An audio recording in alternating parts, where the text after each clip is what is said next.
बिस्मिल्लाहिर्रहमानिर्रहीम। मैं हूँ आपका होस्ट यूब साबिर जुनून पाकिस्तान के साथ आपकी खिदमत में हाज़िर हूँ। एक बहुत बड़ी ख़बर आप लोगों के साथ शेयर करनी है। ये ख़बर बड़ी इंटरेस्टिंग भी है, बड़ी भयानक भी है, बड़ी दिल दहला देने वाली भी है।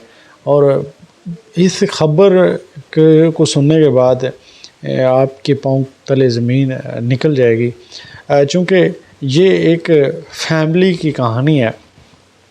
वाक़या कुछ यूँ पेश आया कि इफ्तिखार अहमद वल्द सरफराज अहमद जोया सुंदरवाली तहसील ज़िला बहावलनगर का एक रहायशी है, और इसने एक शाजिया बीबी दुख्तर अब्दुल मजीद कौम खरल 139 एल साहिवाल के साथ इसकी शादी हुई थी, जो कि फैमिली इंगेजमेंट थी। और ये शादी होने के बाद एक बच्चा भी था जिसकी उम्र तकरीबन 1 साल हो चुकी है।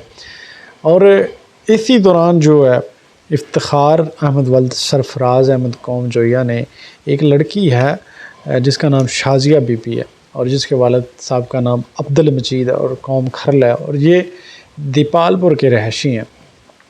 उसके साथ इसने इसकी कौम भट्टी है, और इसने शादी चुपके से कर ली थी।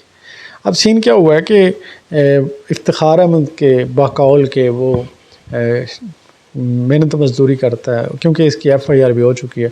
मेहनत मज़दूरी करता है। बहुत इंटरेस्टिंग चीज़ मैं आपको बताने चाह रहा हूँ।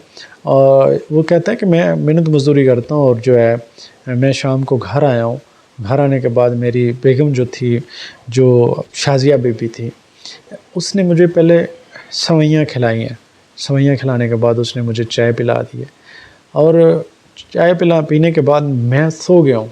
मुझे नहीं पता चला, मुझे नींद आ गई अचानक और मैं सो गया हूँ। सोने के बाद तकरीबन 11:30 बजे जो है मुझे थोड़ी सी दर्द फ़ील हुआ है, और मैं उठा हूँ। उठने के बाद मैंने देखा कि मेरी जो मिसेज़ है शाजिया बीबी, वो मेरे बेटे को लेकर भाग रही है, और उसके हाथ में कोई शापर वगैरह है। तो मैंने फ़ील किया कि मेरी टांगें जो है ना वो किसी रस्सी के साथ बंधी हुई हैं। और इसी दौरान जो मतलब इसी सारी अफरा तफरी में मैंने चेक किया है कि मेरा अज़ू तनासल जो है वो गायब है। और अज़ू तनासल जो है उसने, जो शाजिया बीबी है, उसने उसको काट दिया किसी तेज़धार आले के साथ। अब उसको जो उसके हमसाए वगैरह हैं वो उसको उठाते हैं और रेस्क्यू 1122 को कॉल करते हैं, और उसको आरफ वाला में हस्पताल में जो है उनको रेफ़र किया जाता है। और वो वहाँ पर अपना प्रॉपर बयान देता है कि मैंने जो एक और शादी थी, जो तीसरी शादी थी, बख्तावर दुख्तर अल्लाह देता कौम भट्टी सकना दीपालपुर से शादी कर ली थी, जिसकी बिना पर इसको रंज था, और इस वजह से उसने मेरा अज़ू तनाज़ुल काट दिया है। अब यहाँ पर एक सवाल पैदा होता है कि इस्लाम में तो इस चीज़ की इजाज़त है, आप शादियाँ कर सकते हैं, लेकिन जिस सोसाइटी में, जिस कल्चर में हम रह रहे हैं यहाँ पर, क्योंकि ये हम हिंदुओं और सिखों के साथ रहे, वहाँ पर ये चीज़ें हमें इस तरह एडजस्ट हो चुकी हैं कि हम दूसरी शादी के बारे में सोच भी नहीं सकते, और दूसरी शादी को बुरा समझा जाता है।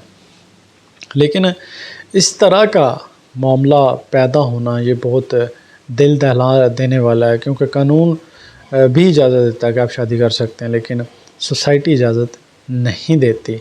अगर आपके साथ भी ऐसा कोई मामला है तो काइंडली आप भी अलर्ट रहें। आप परेशान हो सकते हैं, कभी भी आपके साथ कुछ भी हो सकता है।